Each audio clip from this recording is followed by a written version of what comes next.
Hey, salut à tous, bienvenue dans cette troisième et dernière partie des vidéos sur les mécaniques de jeux de société. J'espère que ce format vous aura plu et vous aura également appris certaines choses. Alors pour cette vidéo, on aura fait le tour des mécaniques présentes dans les jeux de société, ou du moins des principales. N'hésitez donc pas à me donner en commentaire votre top 3 des mécaniques de jeu.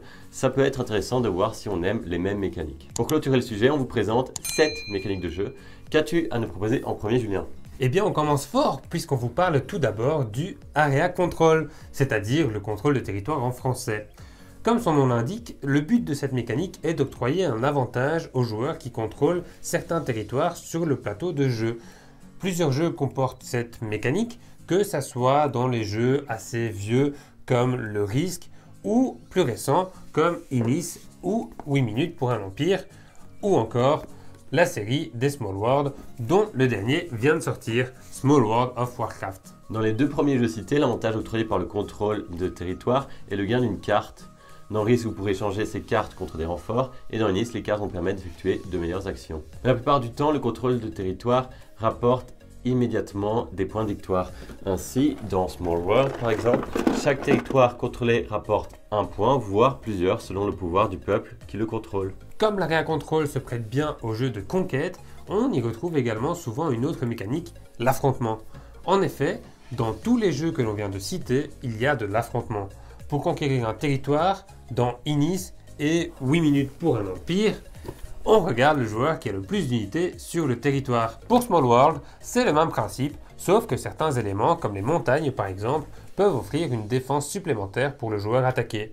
Enfin, dans Risk, selon le nombre de troupes, les joueurs vont pouvoir lancer des dés. Ensuite, on prend à chaque fois son meilleur dé qu'on affronte au meilleur dé de l'adversaire.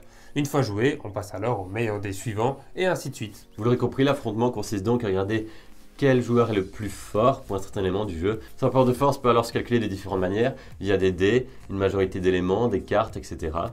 Un autre exemple où l'affrontement est ici la mécanique de base, il s'agit du Stratego, où cette fois le rapport de force est donné par un ordre de grade. Le capitaine est ainsi plus fort que le lieutenant, qui est lui-même plus fort que le sergent, et ainsi de suite. L'affrontement est d'ailleurs aussi présent dans tout ce qui est jeu de pli. On regarde par pli celui qui a la carte de plus forte valeur. D'ailleurs, comme on l'a dit dans notre toute première vidéo sur les mécaniques de jeu, la bataille est constituée de cette seule et unique mécanique. T42 reprend parfaitement cette mécanique d'affrontement, notamment par ce principe de la bataille, et elle sera couplée ici de la mécanique du deck building. Passons maintenant à la mécanique suivante, la course. Dans la plupart des jeux, on peut trouver une notion de course. Par exemple, une course pour compléter en premier une mission, une course pour acquérir une carte avant un autre joueur, etc. Ici, on se focalisera plus sur la course pure, c'est-à-dire le fait de franchir une ligne d'arrivée avant les autres. Cette mécanique constitue donc généralement une condition de victoire de certains jeux sur le thème du sport. Course de voiture dans Rallyman GT, course de cyclisme dans Flamme Rouge, mais dans Jamaïca, par exemple, où vous contrôlez un équipage de pirates, il y a un système de course autour de l'île et le premier à revenir au point de départ, donc à Port-Royal, remporte 15 points de victoire, mais la course n'est donc pas le seul but du jeu. Il faudra aussi récolter des trésors et de l'or. De même pour Downforce, le but est d'avoir le plus d'argent, argent gagné grâce à la course, mais aussi grâce à une phase de pari. La mécanique suivante est justement commune à Jamaïca et Flamme Rouge. Est-ce que tu as une petite idée de laquelle il s'agit, Julien ? Oui, la programmation cachée, bien sûr. C'est exact, dans la programmation cachée, chaque joueur choisit secrètement différentes actions à réaliser avant de les révéler et de les résoudre. Dans Flamme Rouge, ainsi, vous choisissez secrètement le nombre de cases dont vous ferez avancer le sprinter et le rouleur. L'intérêt sera alors d'anticiper le choix de ses adversaires pour optimiser au mieux son propre choix. Un autre exemple est Not Alone, où vous pourrez réellement prendre l'avantage en anticipant les cartes jouées par l'adversaire. En effet, dans ce jeu s'affronte une créature contre des survivants. À chaque tour, les survivants ainsi que la créature doivent choisir un lieu de la planète où s'y rendre. La créature doit alors essayer de coincer les survivants, à l'inverse, ceux-ci doivent échapper à la créature. Bien sûr, l'idée de cette mécanique est de rajouter des cartes pouvoir, comme c'est le cas dans Not Alone, pour essayer de mieux appréhender les choix de l'adversaire. En fait, on peut même simplifier cette mécanique pour donner la mécanique de la programmation. On y retrouve alors Colt Express, où vous allez tous programmer vos actions et les résoudre dans l'ordre. Vos actions n'auront pas forcément l'effet escompté en fonction des choix des autres joueurs. D'ailleurs, il y a aussi de la programmation cachée dans Colt Express, puisque certaines cartes actions devront se jouer face cachée. La mécanique suivante est avec le jet de dés, une des mécaniques principales du très célèbre Monopoly. Il s'agit de la négociation, donc le fait d'échanger des éléments du jeu avec d'autres joueurs.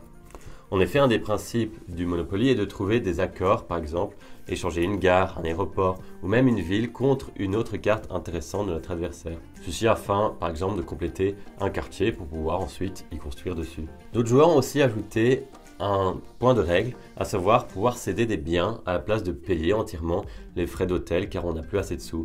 Bref, on a le droit d'inventer alors toutes sortes d'arrangements.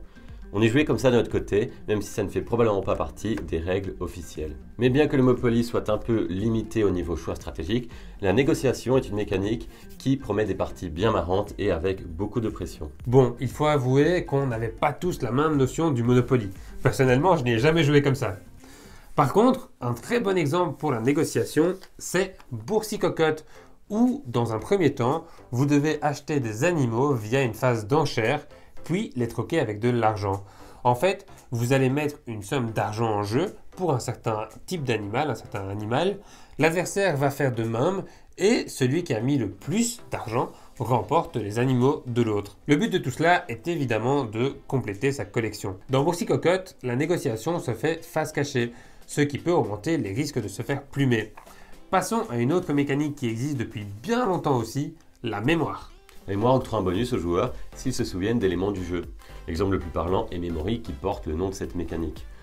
Je pense qu'il n'est d'ailleurs pas nécessaire d'en rappeler les règles. La plupart des jeux de cartes possèdent également cette mécanique pour emporter un pli. Effectivement, il est préférable de se souvenir de ce qui a été joué précédemment dans la partie. Cette mécanique est donc présente dans le récent The Crew. Le Stratego, dont on vous a parlé tantôt, possède également cette mécanique, puisqu'il faudra retenir où se trouvent les pièces principales de l'ennemi quand il aura dû les révéler. Et Colt Express aussi contient cette mécanique. Il faudra retenir les actions jouées par les autres joueurs dans la phase de programmation, pour savoir si vous allez faire un coup de poing dans le vide ou si votre coup va atteindre sa cible, ce qui est bien sûr tout de suite plus intéressant.